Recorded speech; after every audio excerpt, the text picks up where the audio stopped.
আসসালামু আলাইকুম।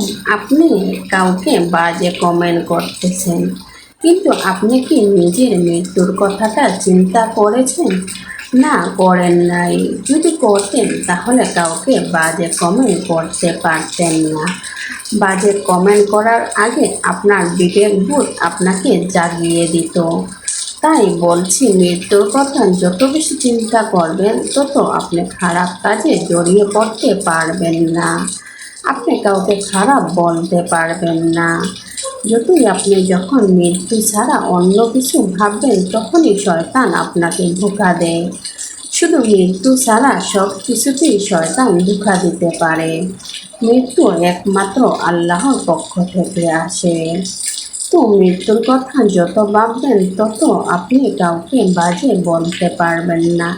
বাজে বলা কি, বাজে কোনো কিছু অন্তরেও আনতে পারবেন না।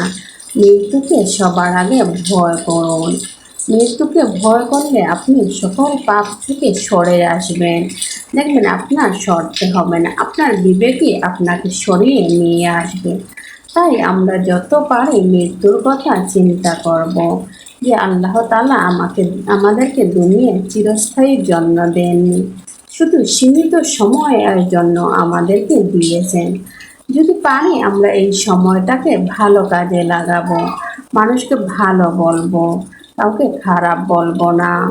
কারণ আমার একটা খারাপ কমেন্টের জন্য তার ভবিষ্যৎটা নষ্ট হয়ে যাবে। তুই যদি কাউকে ভালো কমেন্ট করতে পারেন তাহলে করবেন, না হলে খারাপ কমেন্ট করবেন না। তো জানি না আমার এই ভিডিও কতজন দেখবেন আর কতজন জানি না কি করবেন, কি বলবেন আমাকে। ঠিক আছে, অনেকে অনেক কিছুই বলেন, তাতে আমার কিছুই যায় আসে না। আমি জানি আমার উদ্দেশ্য সৎ। তো আমার উদ্দেশ্য সৎ হলে নিশ্চয়ই আমার আল্লাহ আমাকে একদিন আমার চূড়ান্ত রাস্তায় পৌঁছে দেবেন। তাহলে আমি আজকে এখান থেকেই বিদায় নিলাম। অনেকে ভাবেন শুধু জ্ঞানের কথা বলি, এগুলা জ্ঞানের কথা নয় ভাই, এগুলো হচ্ছে ভালো কথা।